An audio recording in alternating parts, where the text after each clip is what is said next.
Kawan semua. Kali ini saya akan membuat satu video yang saya pikir penting untuk kita sama-sama cermati mengenai 10 keterampilan manusia yang harus dilatih pada tahun atau sebelum tahun 2030. Kenapa ini penting? Karena tahun 2030 menurut banyak pihak, menurut banyak peneliti, menurut banyak pengkaji, merupakan tahun di mana kecerdasan buatan atau AI itu akan melampaui kecerdasan manusia. Jadi pada saat itu barangkali manusia bukan lagi sebagai makhluk paling cerdas di planet bumi. Oleh karena itu, ada banyak hal yang harus sama-sama kita perhatikan, yang harus sama-sama kita persiapkan sebagai manusia agar bisa tetap relevan dalam hidup ini. Jadi, saya ingin mengajak kita semuanya berpikir, karena dunia sekarang ini sedang berubah dan berubah dengan sangat-sangat cepat daripada sebelumnya.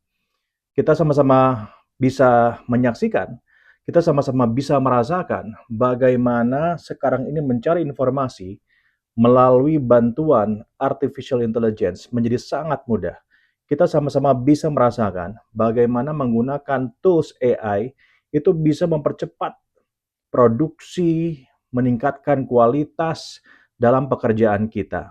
Yang menjadi pertanyaan adalah kemudian bagaimanakah posisi kita sebagai manusia?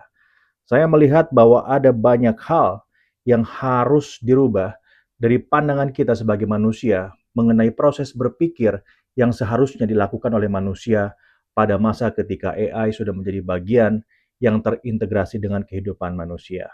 Sekarang, Anda bisa bayangkan, AI itu bisa menjawab persoalan S3, disertasi S3 bahkan, dalam hitungan menit saja. Bisa bikin jurnal ilmiah lengkap. Kita bisa buat ribuan, ratusan jurnal ilmiah. Bisa menganalisis ribuan data medis tanpa tidur. Lalu pertanyaannya sekarang ini untuk manusia seperti kita adalah apakah manusia itu masih dibutuhkan? Ya kan? Ini pertanyaan yang saya pikir sangat relevan. Hari ini saya mau bagikan kepada Anda semua 10 keterampilan manusia yang harus dilatih sebelum tahun 2030 agar manusia bisa tetap relevan dalam peradaban manusia. Agar manusia tetap bisa menjadi pencipta peradaban. Bukan malah tergantikan oleh artificial intelligence seperti banyak orang sampaikan saat-saat ini. Yang pertama, kita harus pahami bahwa gelar barangkali sekarang ini nggak lagi hebat ya. Jadi S1, S2, S3 sekarang barangkali bukan lagi menjadi penentu kesuksesan seseorang. Bukan lagi menjadi penentu apakah seseorang bisa mendapatkan pekerjaan atau tidak. Dulu, ya saya bahkan dibesarkan dengan cerita narasi hidup bahwa gelar akademik itu adalah segalanya. Makanya saya masuk ke kampus favorit. Saya masuk ke ITB, dapat gelar S1, saya ambil lagi S2, saya langsung ambil lagi S3. Saya mau berbagi pengalaman tentunya bahwa untuk bisa mencapai gelar tersebut sangat-sangat tidak mudah, ya butuh banyak sekali pengorbanan, baik dari sisi waktu, energi, ataupun juga bahkan biaya. Tapi sekarang nyatanya AI itu bisa dengan sangat mudah bikin slide, bikin soal ujian, dan menjawabnya sampai bahkan membuat makalah S3. Nah, sehingga yang dibutuhkan sekarang ini, kawan-kawan, bukan lagi sekedar ilmu, bukan lagi sekedar pengetahuan, karena kalau kita berlomba-lomba, siapa yang paling tahu, siapa yang paling pintar, sudah pasti kita akan kalah sama yang namanya AI. Nah, sekarang ini untuk para pengajar tentunya, untuk dosen misalnya, maka yang dibutuhkan bukan lagi menyampaikan apa ilmunya, tetapi kita lebih harus berpikir tentang bagaimana kita cara menyampaikan dan juga bagaimana cara kita menempatkan konteks dalam ilmu pengetahuan tersebut, alias menghidupkan ilmunya. Karena hal ini tentu AI tidak bisa lakukan. Dan kita, manusia, yang bisa memberikan konteks nyata pada ilmu pengetahuan yang kita miliki. Yang kedua, AI itu kan nggak pernah capek. Sementara itu kalau kita ini kan bisa lelah, bisa capek, nggak bisa kerja 24 jam, ya. Tapi walaupun demikian, manusia akan tetap dibutuhkan. Minimal untuk menghadirkan rasa aman dan juga rasa empati kepada sesama, sesuatu yang saat ini AI masih belum bisa lakukan. Nah, perubahan juga akan sangat brutal kawan-kawan semua. Hari ini bisa jadi kamu jago, tapi besok AI bisa melakukan lebih cepat dan lebih murah. Saya masih ingat dulu ya, ketika saya belajar Photoshop, bisa menghilangkan background, bisa menghilangkan objek yang tidak kita sukai, atau kita bisa membuat masking misalnya, layering di Photoshop, itu merupakan sebuah keterampilan yang mahal. Saat ini, dengan berbagai aplikasi AI, kita bahkan bisa menukar wajah dengan sangat smooth alias mulus. Kita bisa dalam waktu hitungan detik menghilangkan background, bahkan bisa meminta AI untuk membuatkan desain terbaik yang barangkali belum pernah kita bisa bayangkan. Jadi rasanya ya AI ini sudah sangat pasti melakukan semuanya lebih cepat dan juga barangkali lebih murah. Nah, namun demikian seberapa cepat kita bisa mempelajari ya semua pengetahuan itu, bisa mengambil konteks dari semua pengetahuan itu menjadi sangat-sangat penting. Ya karena kita harus tahu bahwa AI itu bekerja menggunakan scraping data alias mempelajari berbagai macam data set ya yang ada di planet Bumi hingga saat ini.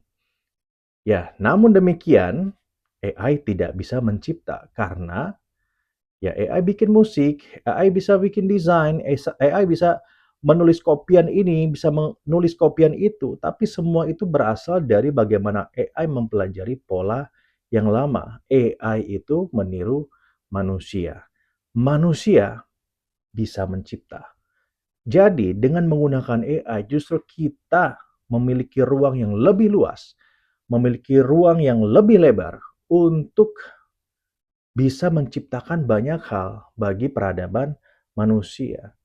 Kita bisa membuat banyak hal yang sebelumnya sulit dilakukan karena waktu yang terbatas, karena rutinitas yang kadang-kadang membuat kita lebih mudah capek atau lebih mudah lelah. Nah, dengan menggunakan AI justru kita bisa mengubah keadaan tersebut. Saya yakin malahan menggunakan AI dengan cara yang tepat bisa membuat peradaban manusia jauh lebih baik, jauh lebih maju daripada sebelumnya. Kemudian hal juga yang harus sama-sama kita perhatikan bahwa AI itu kan tidak punya empati, karena empati itu kan nggak bisa di-coding. AI itu bisa kasih jawaban apa saja, tapi AI nggak bisa menatap mata pasien, menatap mata dokter, menatap mata mahasiswa, menatap mata pasangan, menatap mata atasan, menatap mata rakyat, ya, dengan menggunakan rasa. Manusia bisa melakukan itu. Kita bisa menjadi dosen yang hadir untuk mahasiswa, membimbing manusia dengan pengetahuan yang begitu berlimpah, abundance knowledge, untuk bisa menciptakan solusi-solusi baru bagi kemanusiaan. Juga hal yang sama bagi dokter sebagai contoh, bisa memiliki waktu lebih luang lagi untuk pasien sehingga bisa memberikan motivasi untuk menyembuhkan pasien, bisa memberikan semangat. Pasien bisa merasakan kehadiran yang lebih besar, yang lebih signifikan daripada sebelumnya. Jadi ini adalah hal-hal yang bisa kita lakukan sebagai manusia agar manusia tidak kehilangan arah. Karena kepekaan, kehadiran itu adalah keunggulan kita sebagai manusia. Lalu hal yang berikutnya adalah bagaimana caranya AI ini membuat kita bisa naik kelas menjadi problem solver yang handal. Kalau sebelumnya kita sering terjebak dengan proses, sekarang prosesnya bisa dibantu oleh AI sehingga kita bisa lebih berorientasi pada output. Kita bisa meningkatkan kapasitas diri kita sebagai manusia lebih kepada sebagai problem solver. Kalau ada masalah, kita yang pecahkan masalahnya. Karena AI tidak bisa memutuskan. AI itu hanya jalan kalau diberikan perintah oleh manusia. Bahasanya adalah prompt. Walaupun kemudian sekarang ini ada AI agent ya yang bisa melakukan pekerjaan sekaligus ya dan membantu pekerjaan manusia tanpa perintah, namun pada intinya tetap membutuhkan komen atau arahan awal dari manusia untuk mengerjakan tugasnya. Sehingga ya hanya manusia yang ketika dalam keadaan krisis bisa memutuskan karena AI tidak bisa. Ya, AI tidak bisa mengambil alih situasi pada saat krisis, tapi manusia bisa. Yang bisa diambil ya dari kita sebagai manusia adalah inisiatif untuk menyelesaikan masalah, untuk menciptakan, untuk menjadi problem solver. Lalu berikutnya adalah kita mesti paham bahwa personal branding itu lebih berdampak daripada CV secanggih apapun yang dituliskan oleh AI. AI bisa 2 menit bikin CV kita ya, mudah sekali. Tetapi yang namanya reputasi, personal branding itu hanya bisa dibangun lewat jalur dan jejak kontribusi ataupun juga kompetensi.